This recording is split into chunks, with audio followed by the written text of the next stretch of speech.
Well, all right, guys. Welcome to another episode of Cringetruth Disclosure, and this is a continuation of the previous episode of Cringetruth Disclosure, where I was talking about how can we fix things, because we can spend all day pointing at each other and saying, you're not doing that, you're not doing that. But what can Kamala do in order to win the election? Because she's getting trounced, and she will lose the election, just like hilarious Clinton before her, because she ain't doing any of the things that we need her to do in order to win the election. She says, I can't think of anything else to be done different than Joe Obama.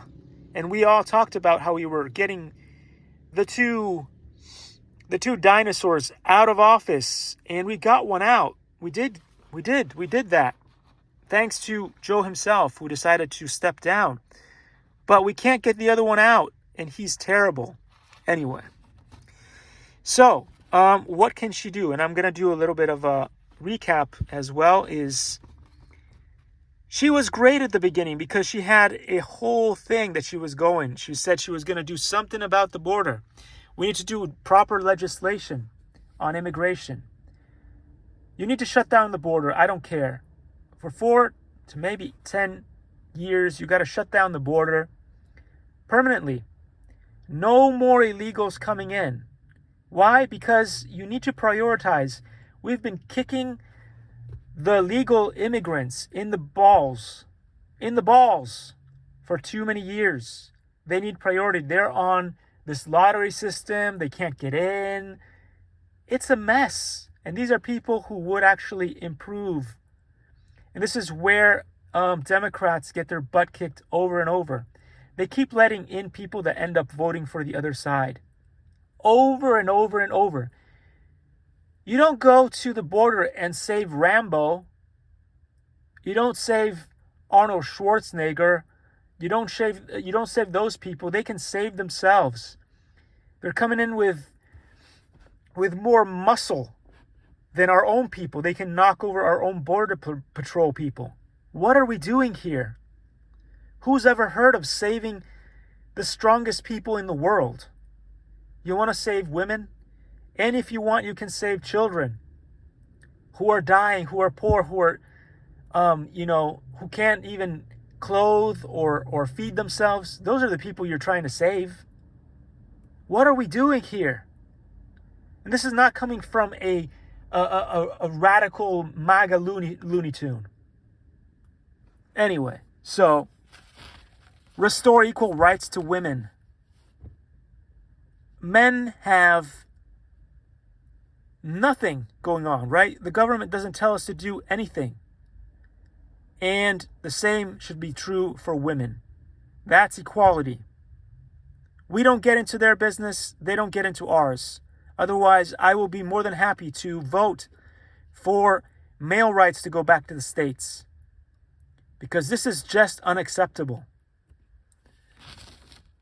Make people who make $400K pay their fair share of taxes. Just do it. It's the right thing to do, especially if they live in blue states. But also wherever they live, because they can afford to. I'm tired of these people going, oh, I'm sorry, I won't let go of my 20 whatever yachts that you have. Give away one of those, and that's enough to pay taxes. And help us out. This is one of the things that she was doing well at the beginning, Kamala. She said, you only need one job to pay for all your bills. Part of the reason why there's a shortage of jobs is, how many people are doing 3 jobs? 4 jobs? Well, what if you only had to do 1 job? Then there would be more jobs for everybody. So anyway, the other issue that we have is what the purpose of the military-industrial complex is all backwards right now. It's about depopulating areas instead of doing what is right, which is to keep the peace and explore space and send dangerous research to space. That's what the military-industrial complex should be doing instead of waging war. But instead, their idea of doing what they should is depopulating the Middle East, because let's face it, they're making too many children, and we're not. And so what happens is a lot of them end up coming here to America, and we just don't have enough space for them to come.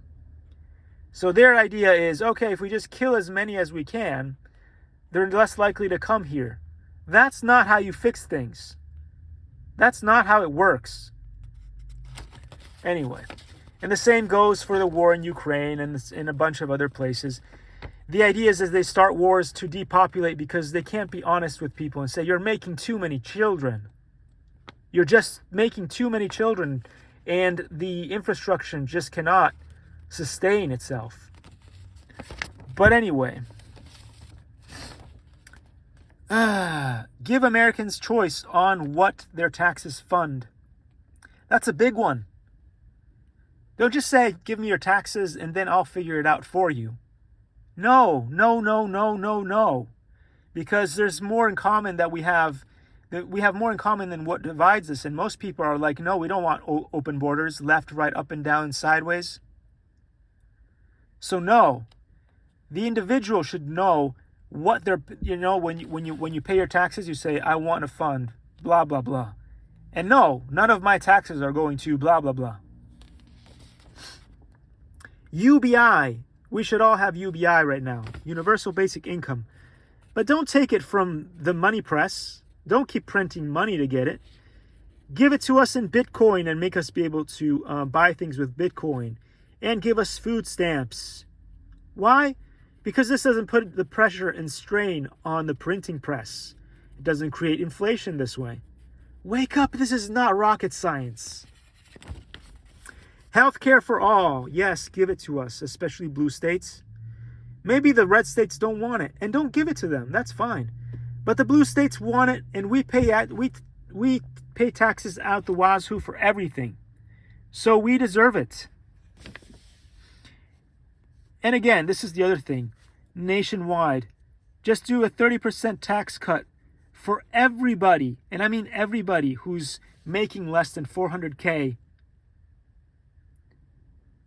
And then make sure the people that are making more than 400K not be able to use a bunch of levers and buttons and whatever so that they can price adjust, so that then the usual suspects, basically the common man and the middle class, ends up paying for all the money anyway, right? Because that's what they do.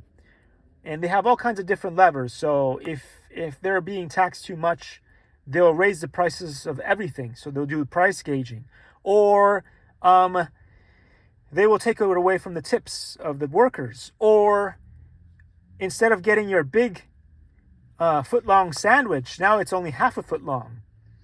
And it goes on and on and on. And I'm not going to go through every single thing that they do to screw us, but you get the picture. They've got ways of doing it. So you need to put in the legislation to stop them from doing all of that. Then you'll have a realistically good, or they'll mess around with the stock market. Whatever it is that they do. But that's how they screw us. And so if Kamala can take this little piece of sheet of paper and take a look at it and understand what this is about, if she could give us, I don't know, even like three of the things on this piece of this sheet of paper. She could give us 3 of the things on the sheet of paper. She could win the election. Hands down. It's so easy. But she's not going to do that. She's probably going to lose the election. And we're going to have to suffer 4 more years of Trump. And the issue with that is that the consequences of the actions that he will take, we will be living through those for another 8 years after that. That is a lot of years of bullcrap. And then that will still not fix all the problems that we have. And right now the economy is actually pretty good. So if you gave the right people a tax cut and gave a tax increase to the other people, we could be not a declining nation, but a nation in recline. On our recliners, just sit back, buckle up, and enjoy the ride. But that's not what we're getting. So anyway, those are my thoughts. Thanks for watching, and I'll see you in the next episode of Cringetruth Disclosure.